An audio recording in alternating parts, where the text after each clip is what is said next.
1947.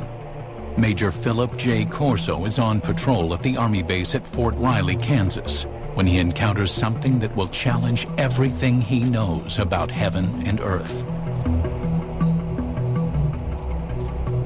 Corso was a career military man, a respected intelligence officer, and an artillery commander with his finger on the nuclear button. But inside a crate in a deserted building, Corso swore was a being from another planet. Corso would publish an account of this and other revelations in a book called The Day After Roswell, a New York Times bestseller when it came out in 1997.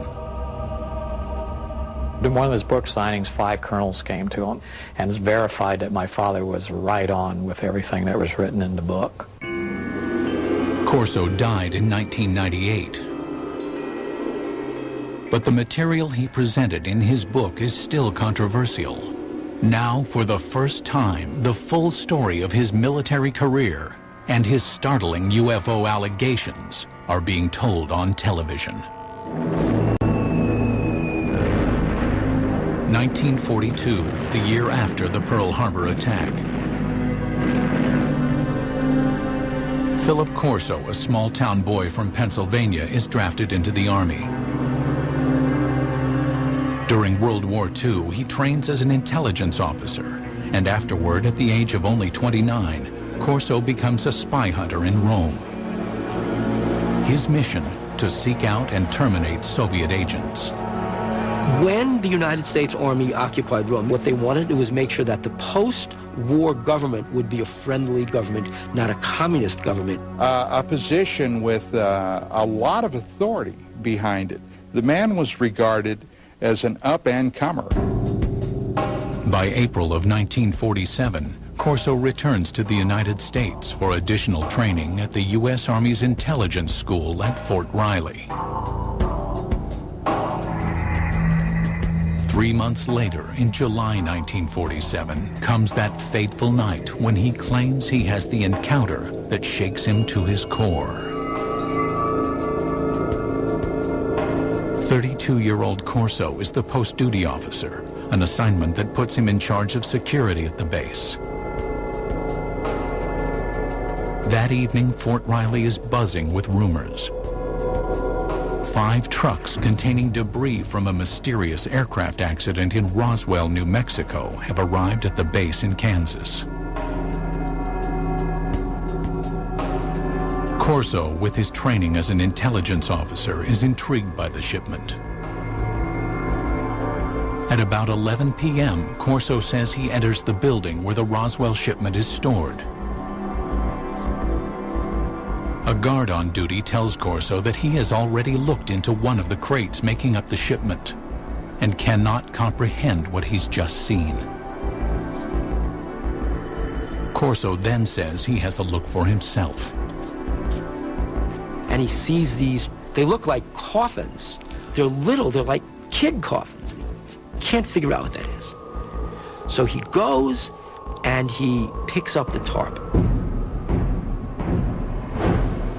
It looked like a thin body, and a humanoid was a sort of a big head on it, and eyes, but not too long, and not, the shape of it was not as wide, as I say, as our bodies are. Corso says this was his first encounter with extraterrestrials, but it would not be his last, nor his most significant. Later, he would be given top-secret files and alien artifacts that, he claims, would generate a new technological world order.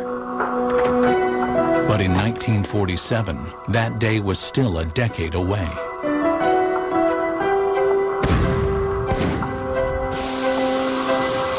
The outbreak of the Korean War in 1950 puts a hold on Philip Corso's ruminations on extraterrestrial beings.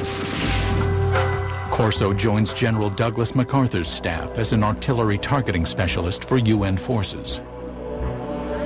After the 1953 armistice, he remains in Asia, serving as an intelligence officer, repatriating American and Allied prisoners of war.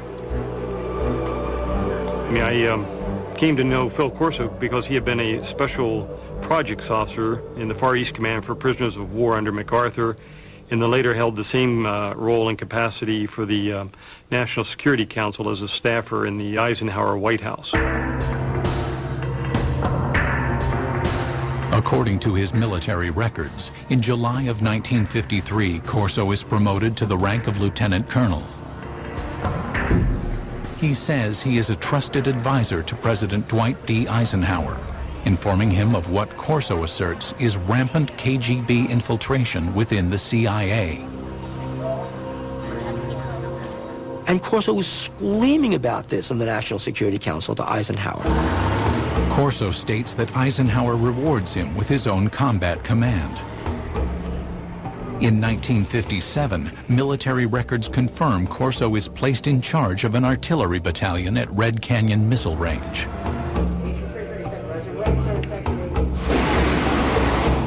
By October of that year, Corso commands the battalion in West Germany, where he develops new targeting strategies for nuclear strikes. He's shown he can do the one thing, he'll follow orders, but he's shown initiative. He had sole command of a nuclear weapons battery. Now, in the event that war would have broken out with the Soviet Union in the 50s, when Corso was in Germany, he would have had sole authority to release his nuclear weapons. But after Corso returns from Germany, his career dramatically changes direction. The gifted intelligence officer, fearless spy hunter, and artillery commander who controlled the world's most powerful weapon now becomes a reservist in the National Guard. In October of 1960, Corso is virtually in retirement, a part-time unit advisor to a National Guard base in Maryland. You could say it meant that some people were displeased with him, but it's just as easy to say he didn't have what it takes. But Corso's supporters believe Corso is being groomed for his most important and most secret assignment. Now there is a big green hand running his career. That big green hand is the hand of Arthur Trudeau. Philip Corso has a powerful mentor in Lieutenant General Arthur Trudeau. A West Point graduate, class of 1924, Trudeau quickly gains a reputation as a forward-thinking officer, comfortable with high technology. In the Cold War era, he pioneers technological training for intelligence officers, and by 1958 is named Director of Army Research and Development. When Trudeau gets a chance to appoint a deputy, he brings Corso over, and thus begins Corso's stint in Army R&D. General called me and said, "Don, established Foreign Technology Division, and you're the chief of it. And you got an office down next floor under me." Through this point in his career, Corso's Army job history is easily verified by examining military records. Look, he did work in the Pentagon. His office was there. I have the roster. And he worked for General Trudeau, and he certainly knew him well. There's no question about that. But after his Pentagon appointment, the paper trail of his career is harder to follow, and his assertions more difficult to confirm. Corso wrote that his Pentagon job entailed analyzing foreign military hardware, such as helicopter armament developed by the French, or the British military's vertical takeoff and landing fighter. Then the technology would be reverse engineered. The military has had, over the years, a number of projects where enemy technological devices have been recovered by American forces. So one of Corso's jobs was to get this foreign technology, this French technology, and reverse engineer it. And then if they had something good, fed into our own technological timeline. Reverse engineering plays a significant role in the spycraft of the Cold War era. The Soviets used captured American Sabre jets to reverse engineer U.S. technology, and the U.S. captured Soviet MiGs to reverse engineer Soviet technology. But if Corso's routine job involves examining technology from abroad, his task would soon change. Sometime after July 20th, 1961, Corso claims that General Trudeau calls him into his office and gives him an astounding directive. Examine technology captured from the 1947 alien spaceship crash in Roswell, New Mexico. Trudeau has a filing cabinet delivered to Corso's Pentagon office. Inside, Corso says, is proof positive of aliens visiting Earth and alien technology that Corso insists he will use to change the world.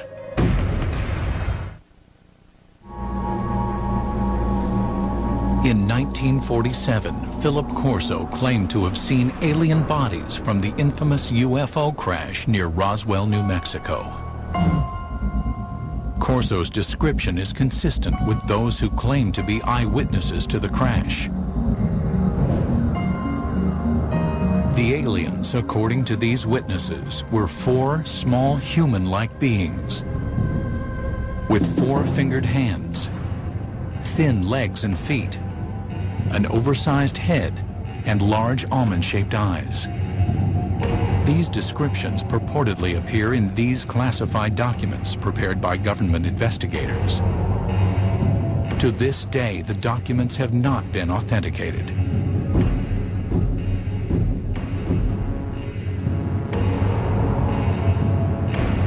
Corso insists that he told no one about what he saw at Fort Riley. But in the summer of 1961, the 46-year-old lieutenant colonel is assigned to a Pentagon project that will force him to recall his eerie experiences. He was assigned to the Army's research development at the Pentagon. Once again, a position with a lot of authority. His goal? To advance U.S. military superiority by a factor of decades. We had enough sense to push it. We had the organization, and we had the money, and we had the brains to do it, and we did it. During the Cold War era, Corso says, there was great government concern that the Russians would gain access to the alien materials. Or worse, the aliens would use their superior technology to invade Earth. According to Corso, an ordinary filing cabinet contains the extraordinary artifacts of the Roswell crash.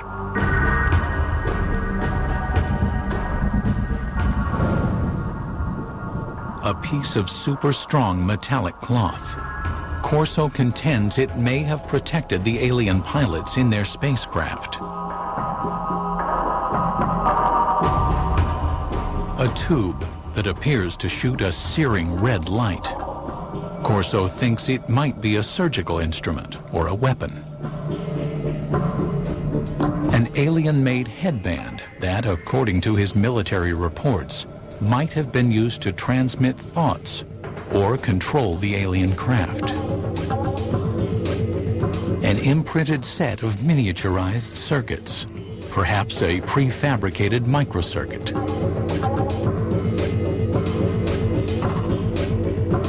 A flexible wire that might have transmitted light through its interior. And a lens that could allow anyone to see in the dark, supposedly taken from the eye of an alien being.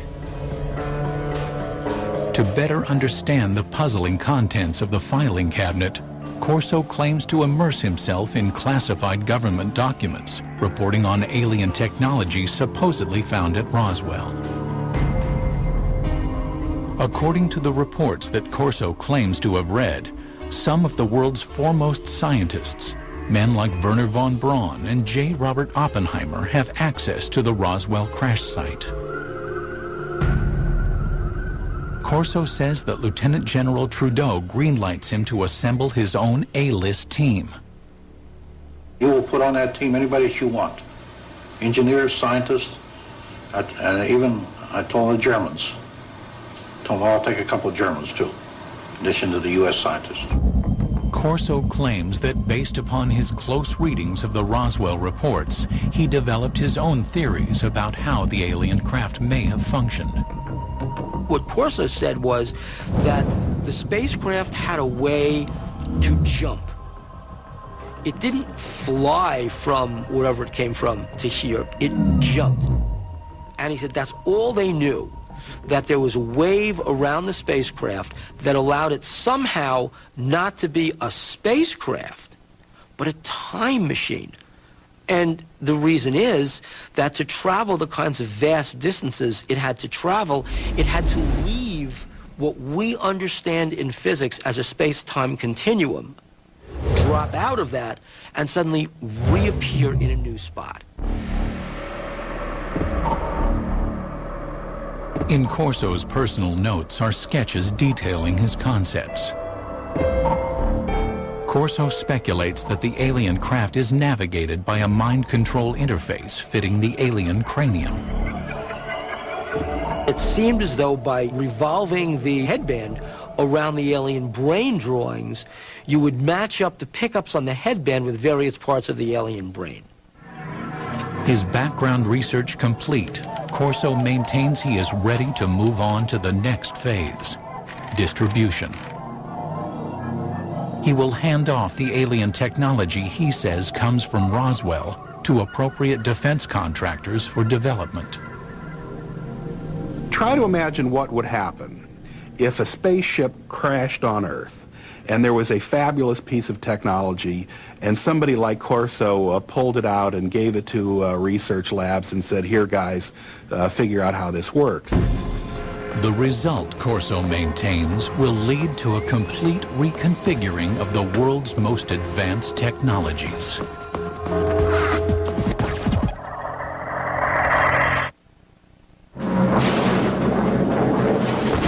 In the early 1960s, America's military might is directed toward fighting the Cold War. Lieutenant Colonel Philip Corso wants to bring alien technology from Roswell into the fray. By the end of the summer of 1961, he maintains that he begins to contact military weapons labs about his alien artifacts. Now, the Army laboratories also had civilian scientists there, and they developed this relationship of handling classified material. Phil Corso felt very comfortable working through the Army laboratories to the civilian scientists because the clearances were all taken care of by the laboratory.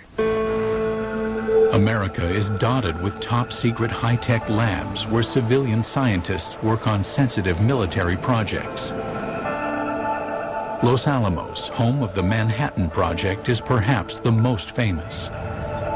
But in 1961, Fort Belvoir in Virginia is quietly working on a decade-long project to develop night vision engineering.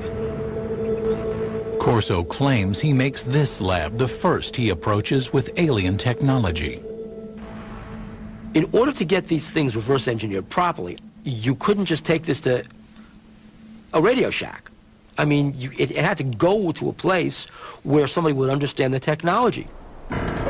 According to Corso, Roswell eyewitnesses report that the alien craft has image-intensifying technology. If one went inside the ship and looked out, the world outside would look as bright as day, even at night. There is also, according to Corso, a lens taken out of an alien's eye that has light-enhancing properties. No one knows how the two are related, says Corso, but he knows their potential value.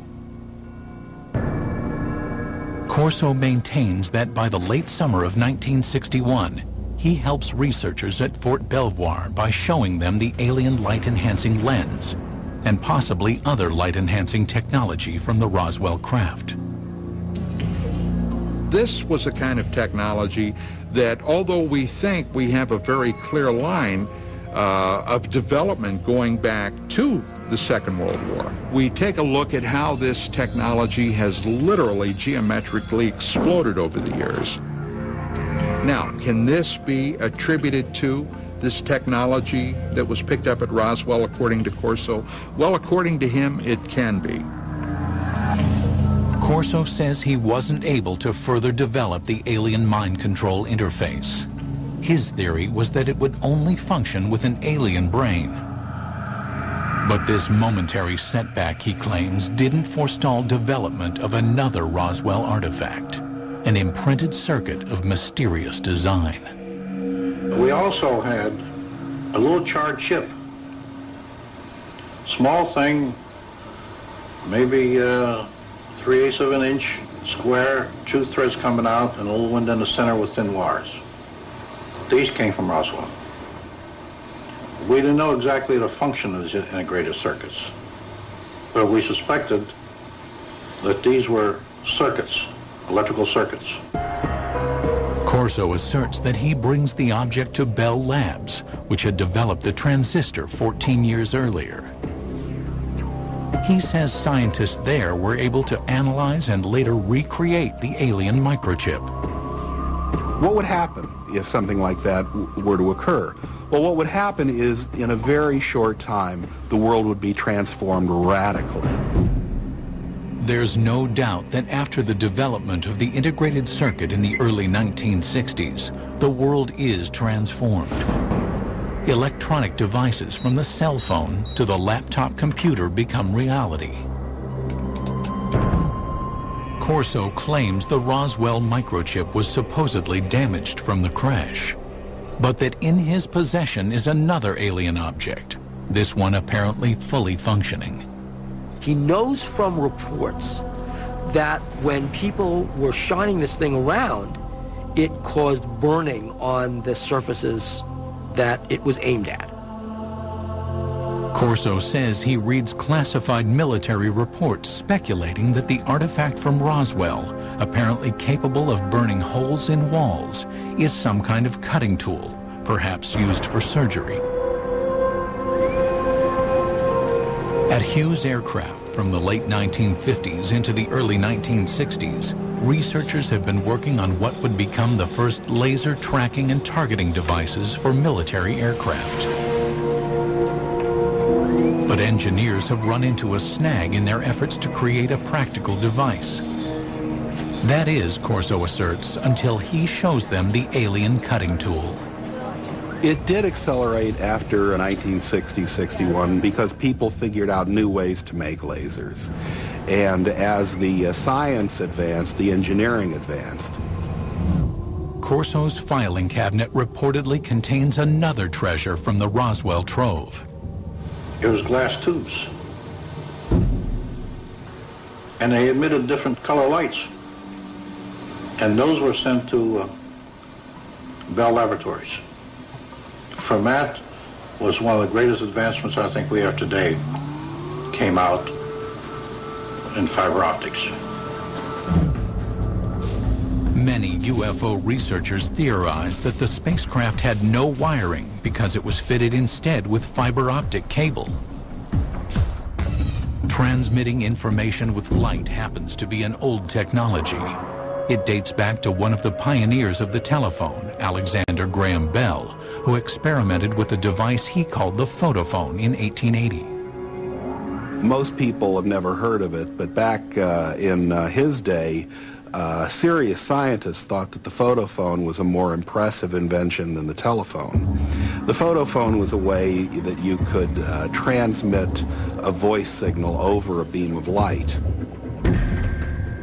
Corso's research tells him that data transmission via light had failed because scientists could not direct a beam of light around corners. But Corso contends that the Roswell artifacts might hold the answer. They were looking at this glass fibers and say, wow, the light actually turns a corner. How can light go in curves? And then they concluded the reason for that was because it had a cladding wrap on it. The cladding was the key discovery you had to make in order to make fiber optics work. Although it would not be until the 1970s that fiber optics were in general use, UFO researchers believed that the cladding wrap on the alien artifact, an outer covering on the fiber that guided the light, made it possible for earthly fiber optics to advance. Corso also says he examined some curious super strong fibers that his military reports claim come from the aliens' flight suits. The first thing of the fabric that amazed me was a thread that I couldn't cut with a razor blade. Just a thread. In his book, Corso offers a theory about the fibers composing the alien flight suits. the alien bodies, probably the more vulnerable aspects, were protected from what had to be incredible energies by the super tenacity of the fabric, which somehow formed a shield. And Corso said they didn't put these on, they were woven around them. In other words, they spun them like a cocoon. According to Corso, he wonders if these super strong fibers could be developed into super strong bulletproof shields for law enforcement and military use. Corso said that the Army tried to bring it to the University of Colorado to try and fabricate this technology. The mid-1960s saw great advances in super strong fabrics that used polymer technology, the type of molecules that Corso claimed were present in his alien fabric. In 1965, Kevlar was invented, a fabric that would be used in bulletproof vests. More proof, according to Corso, of the impact of alien technology. There's no denying that the period Corso works in the Pentagon coincides with a period of rapid technological growth in the United States. Corso's supporters say alien technology played a role, but others see things very differently.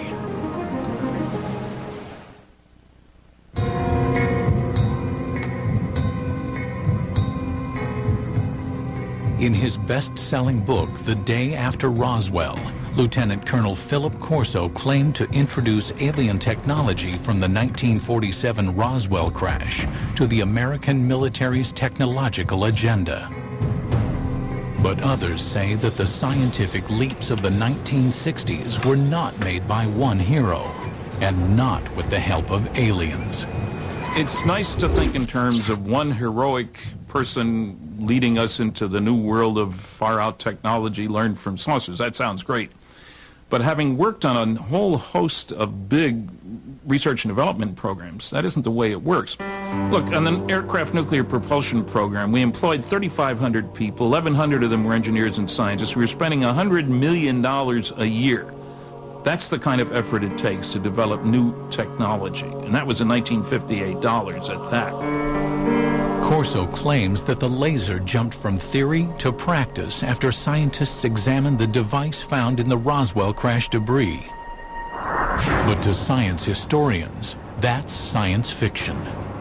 The laser is a good example of an invention that doesn't really have a single eureka moment where somebody gets a brilliant inspiration and then they go down into their basement workshop and 15 minutes later they've hammered together a laser. The laser really began back in 1951 when a physicist from Columbia University was taking a walk in Washington. That physicist was Charles Towns. And I woke up early in the morning worrying about it. Why hadn't we been able to get anywhere? It was before breakfast, so I went out and walked out in the park, sat down in the park. Suddenly I said, hey, wait a minute. We can get a whole collection of molecules all in excited states with excess energy. And I wrote down the numbers to see now, could I make it oscillate? And it took him 2 years and $50,000 in government grants before he could come up with the very first barely operable microwave laser. The first laser device used microwaves rather than light. The light-emitting version wasn't functional until 1960, 9 years after Professor Towns jotted down his notes. As for aliens jump-starting the process, No, aliens had nothing to do with the technology of the laser, nor do I. Unfortunately, I don't think aliens have given us any new information yet. while the laser's development was slow and steady, the integrated circuit advanced rapidly.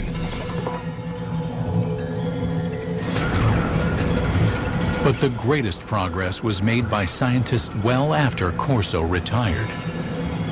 The real breakthrough happened in 1971 when a guy named Ted Hoff conceived of the idea of putting an entire microprocessor on one piece of silicon, a computer on a chip. Basically, what happens in an integrated circuit is that you are controlling the flow of electrons, or actually, in some cases, the absence of electrons. Ted Hoff, known as the architect of the microprocessor, started working on integrated circuits in 1968. Hoff disputes Corso's claim that an alien chip captured from the Roswell crash made an earthly version conceivable. If you have a crash scenario, there's presumably damage done, and that damage may make the device even harder to analyze. And even if you had the device, you'd really want a context. If you had seen this device in those days and had no context to put it in other words, what's it used for, you'd even have less chance of understanding it. Hoff also says that to reverse engineer an integrated circuit, as Corso claimed happened in 1961, you would need a scanning electron microscope, which was not invented until 1966. Even looking at devices today, the resolution of the devices are such that ordinary optical microscopes really don't reveal them. So you'd need something more sophisticated. I don't think at that time anybody would have been able to figure out what it was. Philip Corso also claimed that his alien fiber optics cable inspired scientists. But science historians don't support his assertion because fiber optics required a convergence of technologies occurring over decades of development. The idea really became interesting in 1965 when lasers were available and people suddenly realized there was a commercial use for fiber optics. So shortly after that, the project was tackled by a trio of inventors at Corning, and they came up with a successful fiber optic in 1970. The highly directional light of a laser improved signal strength. The team of researchers at Corning Glass created a form of fused silica. This super pure glass material was capable of carrying 65,000 times more information than copper wire. This made fiber optics commercially practical 10 years after Corso claimed to have accelerated the technology. That's the real achievement that Don Keck and Peter Schultz and Bob Maurer came up with when they were at Corning. It was coming up with this completely unexpected way to make glass. Corso also stated that he inspired a quantum leap in image enhancement technology. But science historians say the technology of turning night into day was also decades in the making. Progress increased so incrementally. It goes all the way back to the 1940s when image intensifying radar scopes were issued to Allied troops in the Pacific Theater. The first night vision gear employed thermal imaging. Developed by the Germans during World War II, it brought heat energy into the visible spectrum using an infrared light and a receiver. Then, by the early 1960s, William Spicer, a Defense Department researcher, had created image intensification technology. Fort Belvoir scientists built upon his work. Image intensification requires no additional light. Functioning like a radio receiver for light waves, it amplifies existing light. Today's image intensifiers are small enough to be worn as goggles and are capable of amplifying light by a factor of 35,000. Scientists suggest that if Corso really had an alien image enhancer, showing it to researchers in the 1960s did little to advance the technology's measured progress. The engineering that was required just progressed at a very slow rate. Making night vision work was largely the result of really brilliant engineering. Finally, according to technology experts, Corso's super tenacity fibers came not from alien spacesuits, but from years of research by a scientist named Stephanie Kwolek, who worked at the DuPont Company. She learned how to organize super strong chains of atoms in 1965, and by 1971, Kevlar was on the market. The theory that something like Kevlar came off a flying saucer strikes me as being insulting to someone like Stephanie Kwolek, who poured enormous amounts of effort, years of her life, tremendous dedication and brain power went into cracking the secrets of nature. Furthermore, some skeptics insist Lieutenant Colonel Corso simply didn't have the technical background to run a reverse engineering program. I read something he'd written years ago and found that it was not high-tech. I worked for General Electric, Westinghouse, General Motors, TRW Systems, McDonnell Douglas, with lots of technical people. I'm a physicist myself. And I saw nothing in what Corso had written that gave any indication of his having the knowledge, the skills, the talent, the background to handle stuff like this and get it into industry. Corso had an answer to this objection, claiming that his team of A-list scientists helped him interpret the Roswell cache. I didn't have the training or the background for something. You know, they got highly technical. But fortunately, the German scientists were there. I knew von Braun, and I knew Hermann Obert. Obert was a man who said we've been helped. But we had to keep it quiet to protect our budget, protect our organization. For doubters, there is also the issue of Corso's rank. A lieutenant colonel, some argue, wouldn't be running things as Corso claimed he was. I think an indication of his value to the military would have been given by the fact that he was not a full colonel, despite all his years in service. But others stand by Corso's assertions, particularly those who say they're familiar with the way the U.S. military functions. Back in those days, you know, a lieutenant colonel had a lot more authority and position than a lieutenant colonel today has. And even today, you've got lieutenant colonels doing quite a bit of the important tactical and even strategic planning and operation. The History Channel contacted the military contractors Corso claims to have worked with, and all say there was no alien involvement in the technologies Corso says he jump-started. No memos, directives, or paperwork of any kind exist to directly support Corso's assertions about reverse engineering alien technology. But Corso's supporters say there is no paper trail for a very good reason.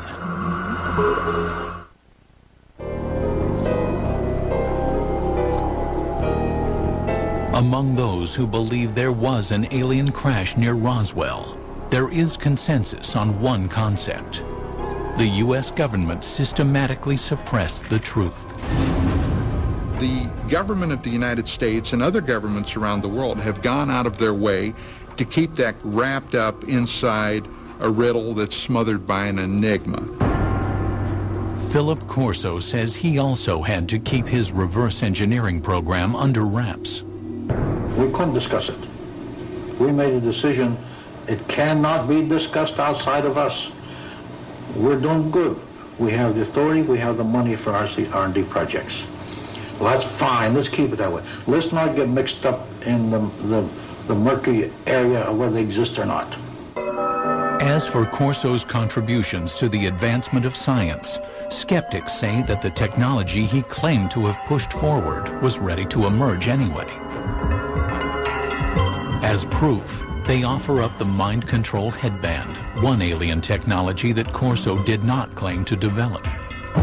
Today, it's well on its way to becoming a reality without his help. Since the 1970s, scientists have been experimenting with using EEG readouts of brainwaves to provide feedback and change behavior. It's now possible to use EEG feedback games like this one to learn how to manage brain states. But mind control technology has advanced even further than that. Going to open the first email, which says congrats. It says you... In 2004, researchers received FDA approval to test tiny brain implants designed to allow disabled people to control computers using their thoughts. Next, I'm going to paint a circle.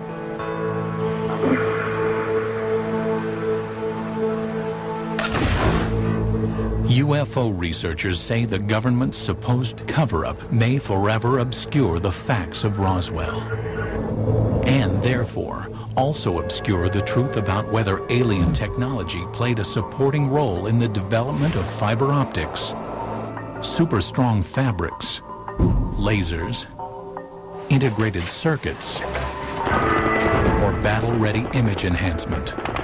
Some people think that, for example, aliens intervened in 3500 BC in Egypt to help the Egyptians build pyramids.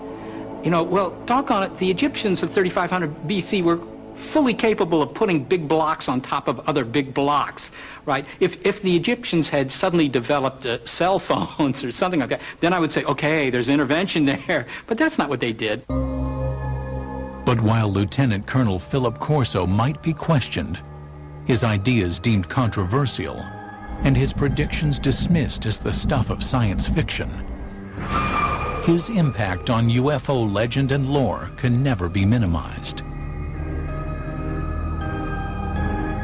The military, the Pentagon, the government of the United States does not give that type of authority to a loose cannon. This man was highly regarded, highly respected. At my age, what do I have to lose? I have to let my grandchildren and my children know this, because how long will I be around yet? And when I go, it goes with me. There must have been many days that Philip Corso said to himself, why me? Why do I have this information? And again, I think that's one of the things that probably plagued him for so many years. It's pretty difficult to keep a secret like that within yourself. Even today, only 10% of the story is told, my father says. The rest is classified.